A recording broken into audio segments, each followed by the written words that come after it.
is ArkLaTex Artistry. Today we're talking to a producer from Fairfield Studios and exploring the film industry in our area. So go ahead and introduce yourself and tell us what you do at the studio. Okay, well, hi, I'm Clint McCommon. I'm the managing producer at Fairfield Studios, and we mainly model ourselves as a video marketing company. We provide content for businesses, nonprofits, and individuals who are trying to sell their message, whether it be like for services or for doing good deeds around the community. We try to help promote whatever they're doing in a creative way with video. Okay, what did you do at the studio? Well, in the world of small independent video companies, you do a lot. You're the camera person, you're the sound person, you're the grip, you're the person that cleans the bathrooms, you do the accounting.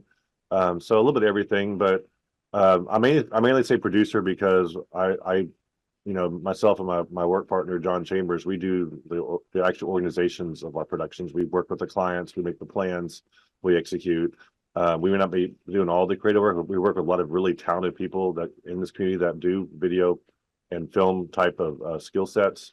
And we're very lucky to have them here. And I hope to see more come to the area so we can grow as a community of creative in this industry.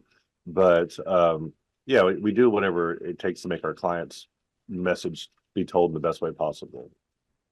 Okay, so tell me a little bit about how Fairfield Studios started and Well, about it in general. yeah. Well, my father, Dana McCommon, founded Fairfield Studios, and I'm not even sure when the actual first version of Fairfield Studios is now came out, but it's been well over 25 years. He started out primarily as a photographer, fashion photography, and he wanted to stay in Shreveport because he wanted my two younger brothers to grow up in a steady environment. So he stayed in Shreveport and he built his business around here. And he had what I call like career ADD. He couldn't just do one thing and be satisfied. He had to have many skill sets. So he was very industrial, very creative, but he started doing sound recording. Then he added video to it. Then he added building camera equipment. And then he had a partner, Bob Robinson, who invested really heavily. This is when the film industry, this is post-Katrina film boost here, when the people moved up here because of Katrina, and there had a lot of film going on. And they try to build up capability to support that. But he never focused on one particular thing. And then I was getting out of the Air Force in 2009, and he asked me to come back here because he was having health problems. And my two brothers are still in their teens. So I came to help out for a little while. I was not specialized in video. I was an air traffic controller, airfield manager. I did airport inspections for the Air Force. I thought I'd be doing something like that. And I thought I'd come here for a little while, help out, and then go back into where all 12 years of my work experience was. But I quickly adapted to this type of work, and I found out a lot of it was very similar as far as logistically. So I was able to fit myself into it, and I started to really like it. And I'm trying to get better at it. I've been doing. I've gotten really proud of the work we've done. And I've been a part of. I've been surrounded by really talented people, and so we continued that. The one thing I really did change was that I went us from being we do photography and sound and music and all the things my dad was doing. Said we're going to focus on video, creative video content, because that seems where our best capability was, and it seemed right for this area, where we'd fit in the best. Looking at all the market factors, and it's helped us do well. That's awesome. I didn't know it had such a rich history. That's Yeah. that's great. So there's a quote on y'all's Facebook page, and I just wanted to talk about it because I loved it so much. It says, visual media is what we do, it's who we are, it's how we see the world in a blazing technicolor supernova of high-speed content and creation. So what does that mean to you? Well, obviously, the thing with doing creative content is, the wow factor, especially in the world of scrolling social media. You want to capture someone's attention. You really have. We say you have between 5 and 7 seconds to make your statement, and otherwise you might lose your audience. If you can capture them in 5, 7, 6, if someone, whether I'm working for like an organization like I'm trying to think of an example, like Cada, or I'm doing Mattress Plus, or I'm doing a recruiting video for a major industry. There's people that they're trying to find, And at first you need to grab their attention and realize, oh, this is what I'm looking for. That's the 7 seconds. And once you got them there, the rest of the video makes the sale. You know, it's the hook and sell. Mhm. So the blades and supernova, it's just being flashy and being clickbait. It's a we're trying to be the same. We're trying to sell our services. Yeah. You know, I, if you want to get great video, you want someone that's going to sell you. That's our entire job. So it just, you know, we try to be outside the box. They would say we try to be creative. We don't want to be the a typical advertisement. You know, Sunday, yeah. Sunday, Sunday kind of thing. We want something that um, it matches what our client needs for whatever their audience is to get their attention and bring them into the fold. Yeah, I can understand that as a digital content producer Mm. here at KSLA, we have to be able to, pull people in and know what to say even when we're making our posts about things that are happening. So, yeah, And it's it's definitely important. it's ever changing. You Mm-hmm. know, the basic rules are still the same, but you know, there's the trends and there's what's popular now and there's what's working and sometimes there's expectations of the audience. They'll see something that looks familiar to them, and that's just enough to get them to look and listen.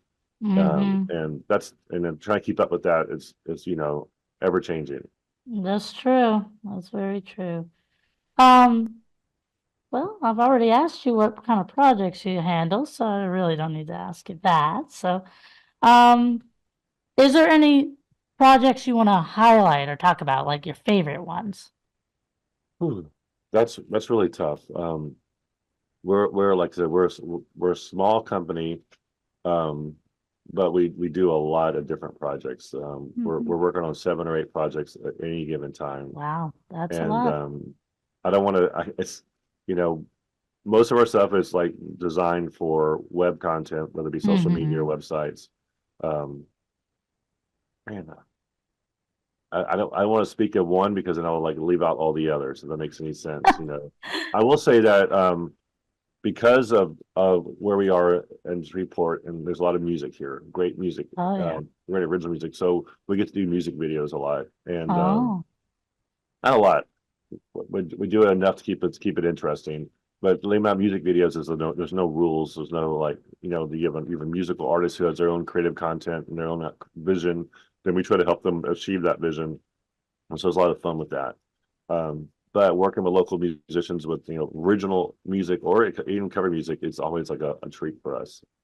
Oh, that's awesome. Yeah, I can imagine. And the personalities and the music, different genres you probably work with. I imagine that must be fun. I could see why it's your favorite. Um, so with 50 Cent's arrival in Shreveport and talks about 318 Studios possibly starting up, what kind of impact do you think that will have on Shreveport's film industry? Well, when after Katrina happened, a lot of the film industry came up and television came up to Shreveport because they were forced to because they didn't have New Orleans and Baton Rouge available. Wasn't the best reason for the start, but it did show that Shreveport Bossier has the ability to support entertainment productions Hmm. here. It's it's not hectic as far as like permitting and traffic issues and it's a welcoming community. The support of it as far as the hotels, restaurants, services are great for people here. It's affordable. It's easy to do. It's easy to get here. People say it's not easy to get here, but it's very easy to get here. It's easy Hmm. to operate here. So um, I think we are a capable city of supporting it. It's just people don't think about it, and I think what Yeah. 50 Cent has done is I think my friend Shit Hauser said it best. He wasn't telling Shreveport how good Shreveport was. He was telling the world how good Shreveport was. All roads lead to Shreveport. I love that hashtag he's been Oh, using. I love that. And Yeah. the thing about 50 Cent, what he's doing is he already has proven track record of producing great shows. Oh, yeah. He's not coming here with a dream. He's coming here with achievement. And so he has a track record, he has distribution, he already has deals. And so he's the fact that he decided to come here, I know Orville Hall had a lot to do with that, to come here and continue his business here is a sign that he's doing things with the knowledge that he's going to do it well here. And Yeah. so with his presence alone, it's a lot. It's for opportunities like for 318 and other production companies to try to sample. So give them opportunities to find not just a chance to get money to do a production, but to have people that can do it right, have Yeah. distribution for whatever product they make that actually will go and be seen and make money. People not investing in a. It's a less risk for investors to come into it if those people have the. It's hard to say. There's a lot of production here, but not since when the film credits kind of went away and the people stopped playing the film here, we lost that opportunity because no one wanted to come to Shreveport and produce when they weren't going to get the tax credits and make money. So that a lot of moved to Atlanta, and with that, a lot of the capable crew and the capabilities moved out of town. They went to where the work is. So 50 is going to bring, G Unit 2 is going to bring work here. They're going to bring their people. They're probably going to hire a lot of local people, and they're going to bring a capability, and hopefully it'll be peripheral work. Like for me, I already did my first paid 50 cent, but I got paid to fly the drone at 50 cents press conference. People like me will get peripheral work by shooting behind the scenes or doing interviews for other agencies. So you feel like it's going to benefit your studio as well, then, and the most likely. Like I said, when the film industry was here, we did a lot of work. Like for example, when Ty Burrell was here filming Butter, Ty Burrell from Modern Family, he had a project with the Wienermobile, Oscar Mayer, doing their hunger campaign.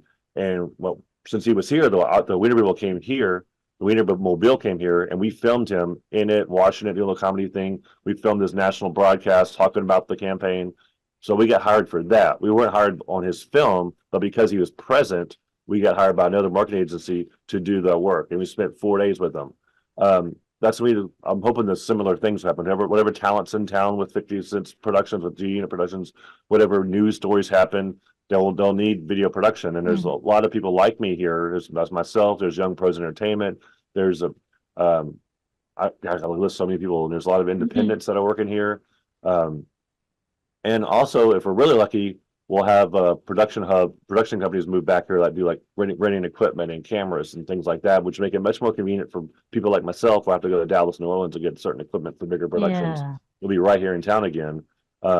Also, grip, sound, camera, more talent will probably be available. More acting talent will be available for production. So you'll see our capability to do things that are on a bigger scale happen really fast. And this matter will be capitalized on, because these outside agencies like from Atlanta, New York, Los Angeles, and other places, Canada, will start looking here because that's where the talent is. So they need whatever they need, and they'll realize that we can do it without extra expenses and support.